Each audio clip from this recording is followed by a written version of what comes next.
कैसे ठीक है?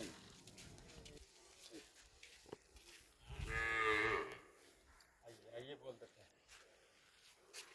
मैं फिल्म करा दूँ।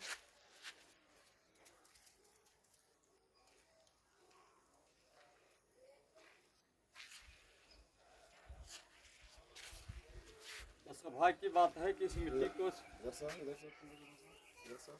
इस मिट्टी को तिलक लगाने भैया का अवसर प्राप्त हो रहा है, सौभाग्य प्राप्त हो रहा है। बाबा कोकिलचंद की प्रेरणा से बीते कल बाबा का पुण्य भूमि बाबा मारन झाझा प्रखंड अंतर्गत उलाई नदी के तट पर जामू पंचायत के निकट बाबा मारन बाबा का पुण्य भूमि है, जहाँ बाघ को तो मार करके गिराए थे और एक बाघिन को स्त्री जाति के सम्मान में अपना प्राण आहुति दे दिए थे। वहाँ भी बाबा का भव्य पिंड स्थल है। वहाँ से बाबा कोकिलचंद धाम गंगरा के लिए दंडवत साधना में लगे हैं। ये दूसरा दिन है और ये साधना, ये संकल्प उस दिन लिया था जिस दिन मेरे अंदर की एक भावना जगी थी। पहला तो बाबा का ये धार्मिक धरोहर है, इसको विकसित हो, और बिहार सरकार के मुख्यमंत्री से अपील करने का ये भाव था कि जिस दिन मुख्यमंत्री से मुलाकात कर इस गांव की संस्कृति से उनको अवगत कराएंगे, बाबा आपके चरणों तक, आपके पुण्य भूमि से, आपके भूमि तक हम दंडवत देंगे। तो माननीय मुख्यमंत्री बिहार सरकार श्री नीतीश कुमार जी से 2 बार मुलाकात कर इस संदेश को पहुंचाने का अवसर मिला।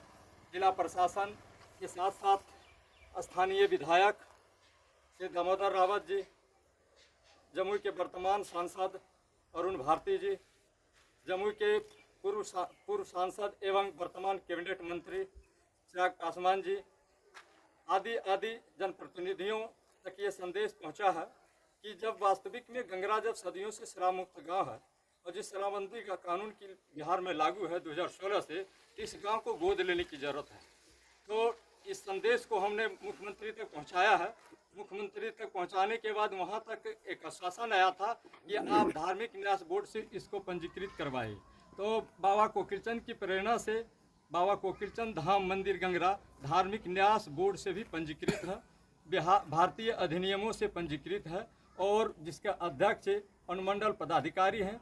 सबों से अनुरोध है, सभी जनप्रतिनिधि अधिकारी एवं बिहार की सरकार के मुख्यमंत्री से आग्रह है कि गंगरा जैसे सदियों से शराब मुक्त गाँव को गोद लिया जाए, इसको आदर्श गांव की श्रेणी में रखा जाए, घोषणा किया जाए, और बाबा कोकिलचंद धाम गंगरा को धार्मिक पर्यटन के रूप में विकसित किया जाए। क्योंकि ये बाबा कोकिलचंद धाम केवल मंदिर ही नहीं है, धार्मिक धरोहर है, सांस्कृतिक धरोहर, ऐतिहासिक धरोहर है। जिस मंदिर तक हम ये दंडवत के माध्यम से पहुंचने का प्रयास कर रहे हैं, वो उस मंदिर का पहला पिंड गिद्धौर महाराजा तत्कालीन गिद्धौर महाराजा हरि सिंह द्वारा स्थापित किया था, और उनके ये बाबा के यह संस्कृति को अक्षुण्ण बनाए रखने हेतु सेवाएं किए थे, अच्छा भूभाग दान भी किए थे, जिनकी पूजा अर्चना आज भी भक्ति भाव से होती आ रही है।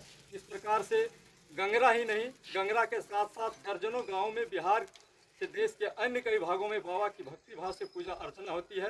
बाबा के त्रिसूत्र संदेश, शराब से दूर रहना, नारी का सम्मान करना, अन्न की रक्षा करना, यह आज भी प्रासंगिक है, और हम सभी गंगरावासी इस त्रिसूत्र को मंत्र के समान अनुपालन करते हैं। और बाबा कोकिलचंद देवघर बैद्यनाथ धाम के शिव त्रिशूल झुकाकर अपना स्थान प्राप्त किए, वहाँ भी उनका शिव पार्षद के रूप में पूजा अर्चना होती है।